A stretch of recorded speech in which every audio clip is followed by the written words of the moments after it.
Okay, this is the mimer that begins on Daf Kuf Yud for Parshas Tetzaveh. And it begins that our assignment is to understand, based on what we said before regarding Gata Tetzaveh, and you should instruct the Jewish people, that the root of Aaron, that he is called the escort of the Matronisa, is the matron or the queen. That is, that Aaron elevates the 288 sparks up to Hashem. And this is indicated in Aaron's mission of Bahaloischa, which is translated as when you light up, but more literally, when you elevate, when you lift up the candles, that the candles is of the menorah is a reference to mitzvahs, like the pasuk says that the ner is mitzvah. So the question that we are going to discover is, we are told that it is outside of the pareches, the curtain, of the testimony, a reference to the Aron Kodesh. That's where Aaron should set up the menorah. Why is it? What is the meaning of outside of the curtain? That is, outside the separating curtain, which is the name of Elohim, which separates because it blocks or filters out the intensity of Havaya, just like the sun is screened so that it doesn't overwhelm the world. Similarly, the name Elohim conceals or screens the name Havaya, like a mask or a curtain that screens out the light. And this is the idea that our sages say, that ultimately in the time of Mashiach, Hashem will take the sun out of its screen.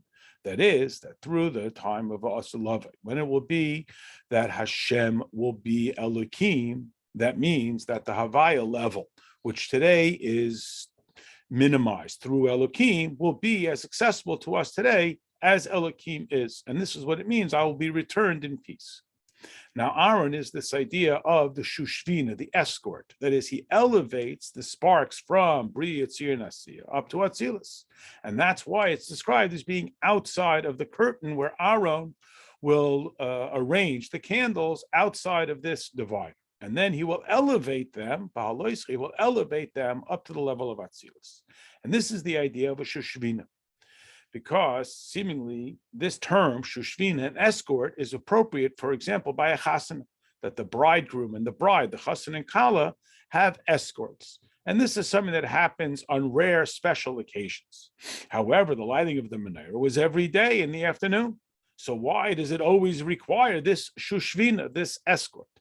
The idea being that the concept of the innovation of this light that brings about simcha and tainug we translate as pleasure, more like alignment, is indicated and represented in a chasana, which is a time of celebration of the new union between bridegroom and bride, chassan and kala.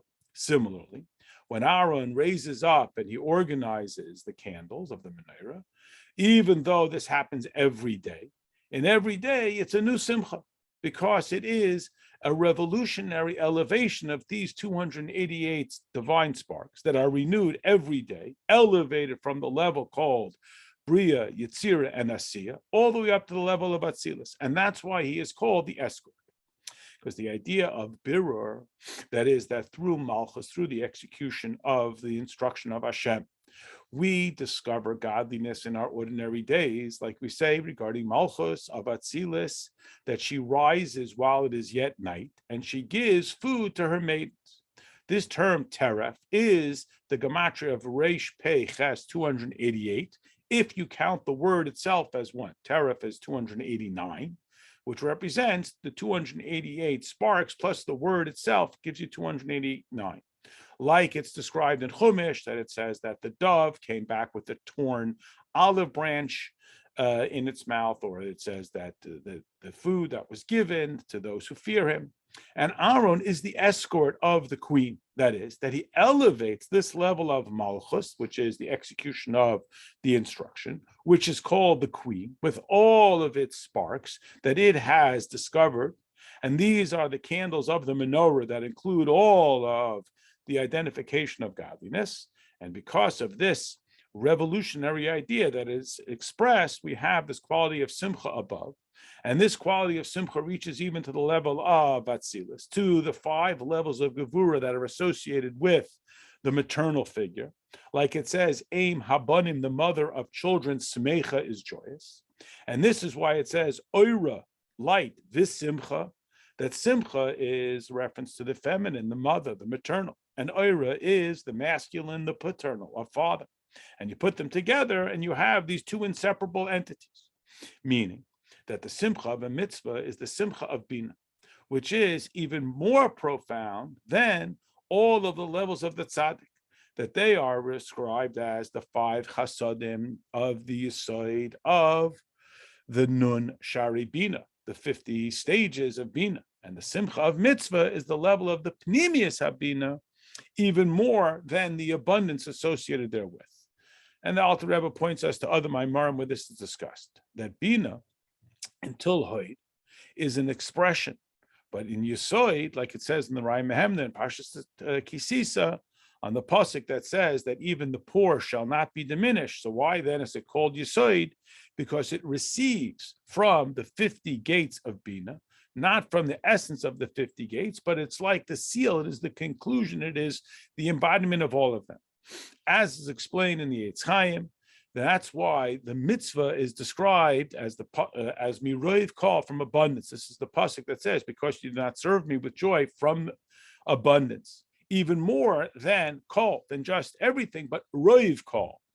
It's an even greater quality, because as we know, the reward of mitzvahs is not to be found in this world, but the simcha of mitzvah is found in this world. The idea being that the origin and root of mitzvahs itself is higher than even the level called the skull of father and mother of the 613 pathways. That the hair of the skull is the letters of Torah, like we know with the analogy of the hair, that it is like speech, because when a person organizes his words through speech, through which we understand the concept that is invested within them, so this intellect, this concept that he wishes to express, is manifest only through organizing the letters of thought. Similarly, with the analogy of hair that draws its nourishment from the brain, that is invested within the skull, and this expression splits and comes out of the brain through the follicles of hair, just like the concepts of seichel come through the letters of speech. Based on this, we understand that the letters of Torah, which are rooted in this metaphoric hair, are the characteristic of expression. They're a levush, they're a keli for the revelation of light and life that is invested within them, just like the letters become tools for expression of idea, that is, of the whitening that is higher within the hair. Because this level of the whitening that is called chaverte, this whitening, is these pathways, which are the source for the nourishment of the hair, that from whence they grow, like it's described in the Yidra Rabbah and the Yidra Zutra, that the whiteness is carrying the nourishment of the hair. And this is why we see that Torah is the explanation of the mitzvahs. For example, in Torah explains how to make the ephod and the choshen and so on in many parshas. When it says do it this way and do it that way, so too in all mitzvahs, the letters of Torah are what explain how the mitzvah should be done. And an explanation is, of course, secondary to the matter that it is explaining.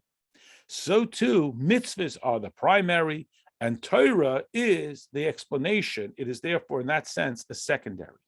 That is, since the letters of Torah are the hairs of the skull through the follicles through which the life force penetrates the skull and comes out into the world, just like the concepts of Torah penetrate and come into this world, which is the quality of the mitzvahs, and they light up the mitzvahs.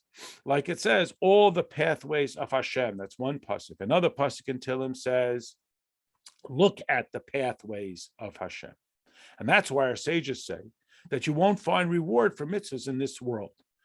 Not because the action of the mitzvah is rooted in a level that's higher than even this whitening of the skull, that it's impossible for the light to penetrate through it unless it is extraordinarily compressed, that is, into the letters of Torah that explain it, like we said before, like hair, which is not the case by the very whiteness itself of the skull, which cannot be expressed at all, only a very sort of generic makitic level. We're on the top of the Amud Beis now.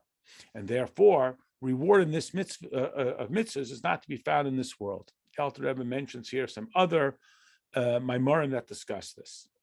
And there he tells us that only a tiny bit of what we get into this world is drawn down from this level. And that's why on every Shabbos in the morning, we have the 12 showbreads, which are called the Feast of the Ancient Ones. This is explained in other places. Oisbeis. Now, Aaron is one of the 7 primary shepherds.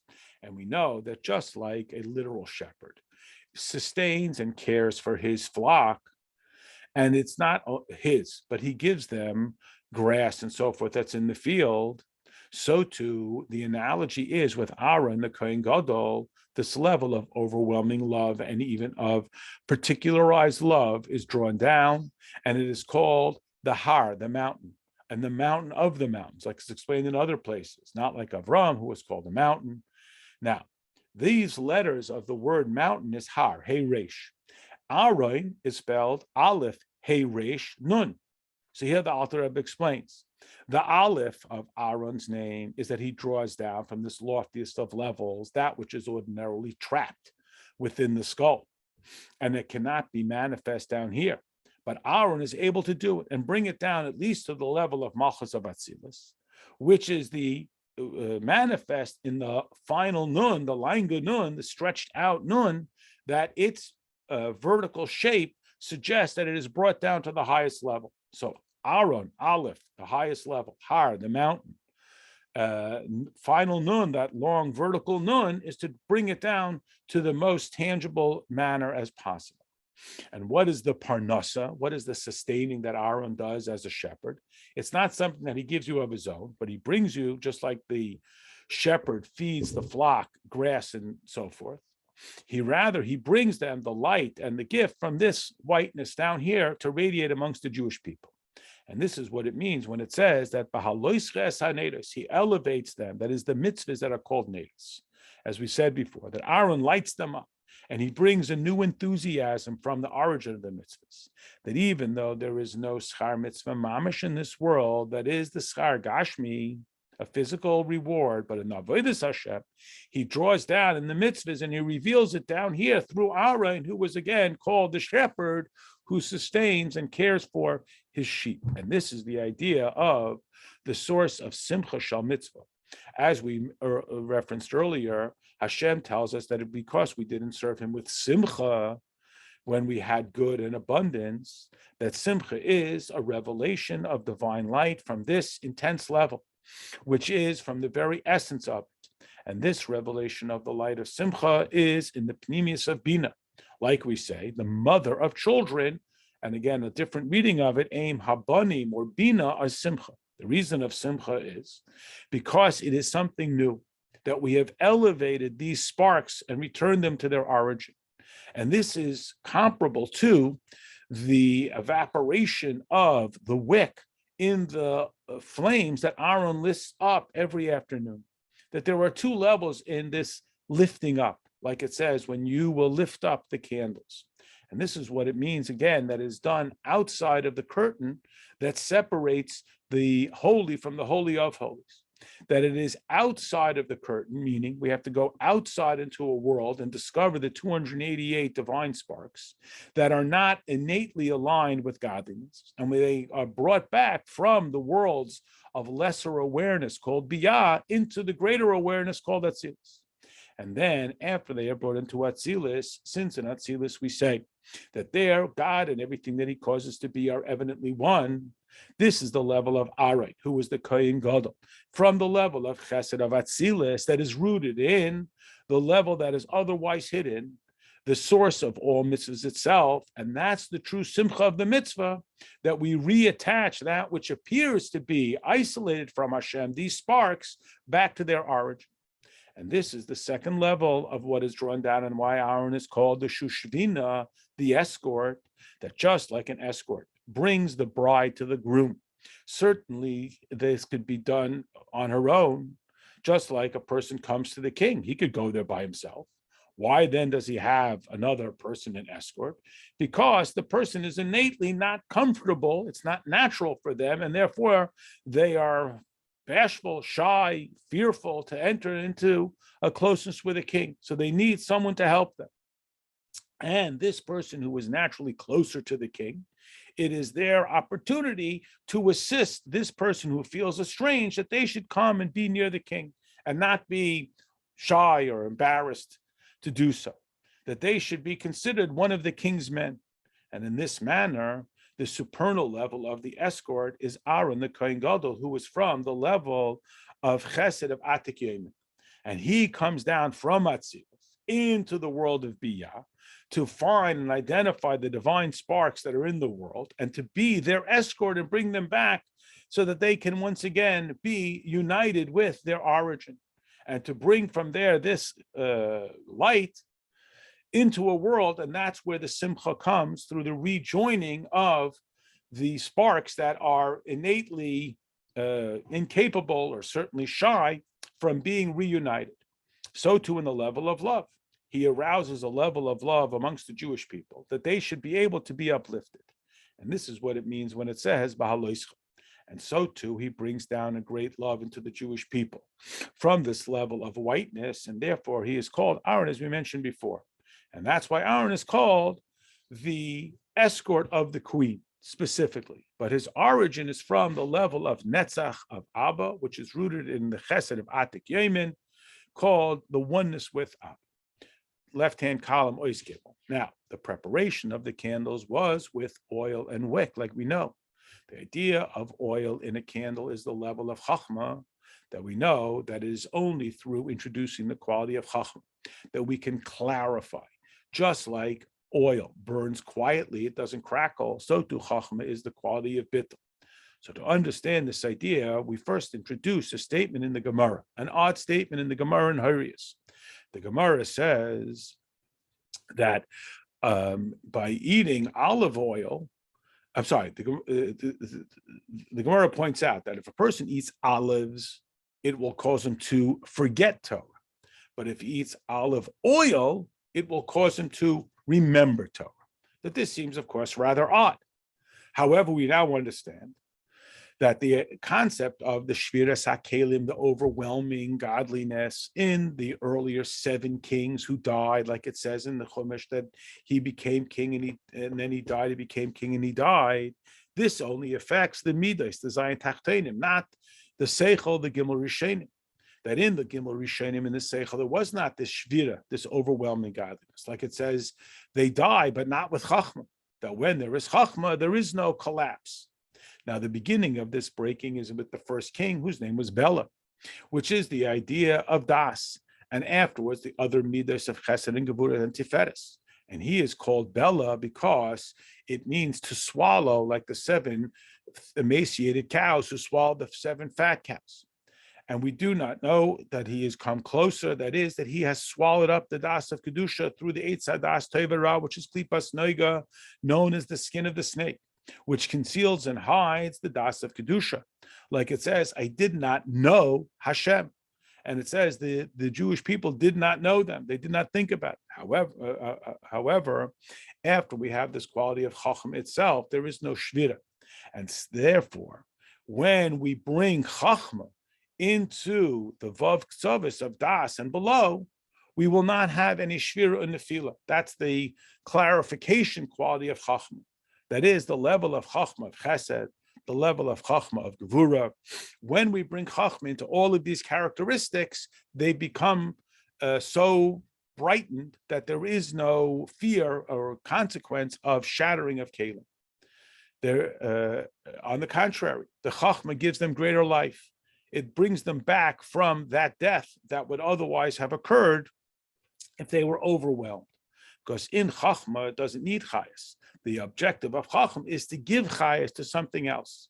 That is the Chachma that in Chesed of Toyu, which it gives life to the level of that from to return it from the death that it had fallen to. So too in all of the Midos of Toyu that it had fallen down into Biyah, all of them, the Ohr of Chachma gives life to them.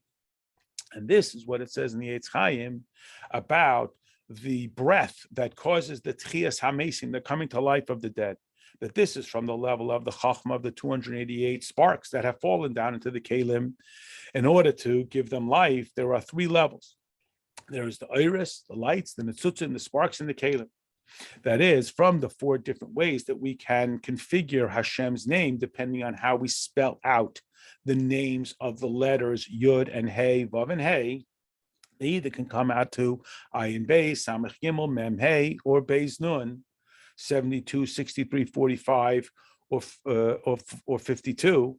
That here we retain the lights of Chachma in each of the names of these four different ways that they are described, in order that they should be life-giving, even after the collapse of godliness through the Kalim that are overwhelmed, the breaking of the Kalim. And the reason being that since in Chachma there was no Shvira, therefore, the wisdom, the light of Chachma that remains afterwards is there to be a resuscitation to that spark. Again, conceptually, just to summarize for a moment, a person's chesed can be distorted, a person's gevura can be distorted. If we reintroduce Chachma, which essentially is bittul, remember, it's not about genius, but it's about the kayachma, the receptivity to the infinite, that will resuscitate, that is, reinvigorate the godliness that is often missed in the midos, which allows midos to be distorted. Back into the Maimon. This then is the origin of this resuscitating breath, that it says that his soul, this is an Eov, that his soul mourns for him, Benafsh Olav Ta'ovel, that is through Hevel, through this breath, he will raise up the dead with Chias HaMesim in the time of the future. Now we understand what it says in the Parshas and other places, that we can draw oil out of all of the characteristics of mineral, vegetable, animal, and human, even from the stone, like it says, the oil from the flint stone, that the oil is the quality of Chachma, specifically. And in every Mitzvahs, in particular, in every aspect of the mineral, vegetable, animal, and human, like it says, how wondrous are your deeds. They are all made with Chachma, and we know the reason for this is that every angel, specific angel, like Michal and Gavriel, which are the pathways of this level of Chachma, that is, this level of Bittul b'Mitzvahs, that exists within everything if we will be able to discover it. It will bring life and raise them up from their collapse, like it says, that the Chachma, again, which means in our context, Bittul, will bring it life. And this is what we say, that just like the olive will cause forgetting, this is the Gemara in Horius that we mentioned earlier, that eating olives will cause a person to forget 70 years of Torah study, because forgetfulness comes again from Shviras HaKelim. It's a distraction from the awareness of Hashem, and that's only made possible because of that first king of Toya, who is called Bela, that swallowed up godliness. So the bitter olive, which comes from Klipas Noiga, which is called the snake skin, that comes from this broken level of overwhelming godliness, can cause forgetfulness of 70 years of study. However, if we will crush the olive and we will derive the oil from it, which is the chachma, that is, it is the remembrance of godliness that is found within the oil, the light of Abba, as we know, this will return the study of 70 years, because Chachma is the opposite of forgetfulness, because in Chachma there was no breaking of the vessels. And this, why then is it 70 years of learning that's forgotten through eating olives, and 70 years of learning that is remembered through eating olive oil? Because it is a reference to the 7 tachtenim of the midos, which is where, again, each one of them intertwined with the 10 midos, you get 70, which is where the concept of forgetfulness, which is distraction from godliness, comes from. But Chachma has the capacity to return all of that. The Alter Rebbe mentioned some other Maimarim where this can be understood. And now we understand the idea of the readying of the candles with the oil and the wick, that the oil is the level of Chachma in general. That has in everything, everything has Chachma within it. Like we say, everything was made with Chachma, that through this it will come to life from that which has collapsed and died. Only though if it has total bittul mitzias, because the level of bittul yesh is the complete reversal of the root of the idea of breaking, which happened because of the revelation of the light into something that it became identified, a yesh, as explained in other places. And this is the idea of the diminishment of the oil in the candles, that the oil becomes burned and it becomes subsumed within the fire until it changes the color of the fire and the flame that comes from oil, whether it will be dark and cloudy or clear and bright. But if there is no oil, there will not be a clarity of the light at all, because the clarity comes from the oil, but the oil only when it becomes subsumed within the fire, because it follows after the wick and it becomes subsumed within the fire. Similarly, we understand above the quality of Chachma in general in the world, which is the quality of total bittul. And through bittul, we are able to draw down an ayin into the yesh, because there cannot be a creation of one thing from another thing, yesh miyesh.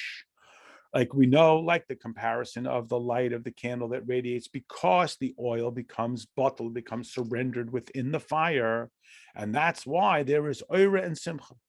And all of this is effectuated through aray, the level of elevating the candles through the bittul of chachma, which is oil, which brings light and rejoicing from above to below, through the bittul of yesh, into the ayin.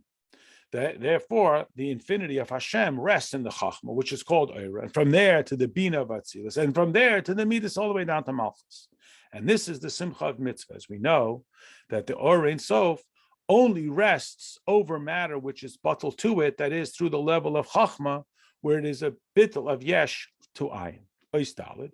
And this is the root of the idea that you should bring to him the olive oil crushed for the luminary. But first, there has to be the quality of Moshe, who is called the escort of the king. That is explained above, that it is outside of the curtain. Now, all of this is the elevation of the physical into the spiritual. That is from Bria, Yitzir, Nasiya, which is called the feminine because it receives from godliness, to the level of Atzilus. But Moshe is the escort of the king. That is the level of the masculine that comes and clarifies the feminine, which is this idea that it is Torah is his complete occupation, like a king who declares his rule. And this is what it means that Torah is called light, that even though it's explained above in the origin of Torah, the root of Torah, that it is like the hairs that pierce through the skull. From this depth, which is the source of the mitzvah, nevertheless, when this light is brought down here and is invested, the mitzvah comes even that much more profoundly invested into the worlds of biyah. However, Torah, which is the light of the candle of mitzvah, down here at least, and that's why Moshe is called the escort of the king and Aaron is called the escort of the queen. For this reason, that when Aaron raises up the candles, it does not say that it is constant, because in Atzilus, where there is absolute awareness of Hashem, there is no idea of up and down or any variance, as there is in the lower worlds, the less evidently godly worlds of Biyah, and therefore their light is constant in Atzilus. But in Biyah, where it says that it is outside of the curtain of testimony where they should be arranged, as we explained. As we know that Moshe is the quality of Chachma of Atzilus. And that's why he was of heavy mouth, as we explained in an earlier mimer, because it is difficult or even impossible to communicate verbally such intense level. And therefore it says that you will bring close Aaron, your brother. That is, that you will bring him close to the level of Atzilus, to be subsumed within it in every world, in the level of Moshe that is above the parsa, the curtain, as it says that Moshe spoke and Hashem responded. And this is what it means that they bring to him the olive oil that is you, the quality of Chachma of Moshe, and to you specifically. They should bring this oil. That is to find the godliness through the Berurim, first in Atzilus, and then from Atzilus to the lower worlds of Bria, Yitzir, and Asiya. And since from the level of the letters of Chachma specifically, we are able to be mavar to find the godliness because of this quality called Ava, the father is the basis of the son. He is the one who gives the strength to Aaron to elevate the candles. They are called like the horses who transport, as explained in other places, Alter Rebbe quotes some other Maimorim, that the letters of Torah have an eternal message to elevate the candles. And this is what it means when it says, and you should command. That is you specifically, since the you, who's a reference to Moshe, it is entirely dependent on you, that this world should be elevated through Aaron and all of the berurim that come from above. And then it says that Aaron is commanded to elevate the candles from below, like it says that Aaron will arrange the candles, and if it's not through Moshe, it won't happen through Aaron. He won't have the capacity to do so, as we mentioned. And now we understand why Moshe is commanded in this context to take to him the olive oil, and also that it says that he should elevate it at a constant light. And by Aaron, it says, quote, only from evening till morning, because this elevation of the feminine, the receptive side of Biyah to Atzilus is through Malchus, as we explained. And the source of this creation of time and Malchus specifically, like it says, God was king, is king, and will be king, which recognize the past, present, and future, because this level of being the Malchus is where there is this expression of light that can be quantified as past, present, and future, as the Alter Rebbe quotes in other Maimorim. But the level of the very essence of Hashem is beyond time, that we know that a mitzvah that is time-oriented, women are exempt from, because the origin of time is already in the concept of the feminine, which they have already mastered. And therefore, it says you should elevate the candles of Aaron, who is called the escort of the queen, from evening till morning, which is the concept of time, the 12 different hour combinations of night and the 12 different hour combinations of day, in contrast to Moshe, who is called the man of God, who is completely beyond time, and therefore in his mission, it is described as a constant light, not a light from evening till morning. This concludes the Maimon.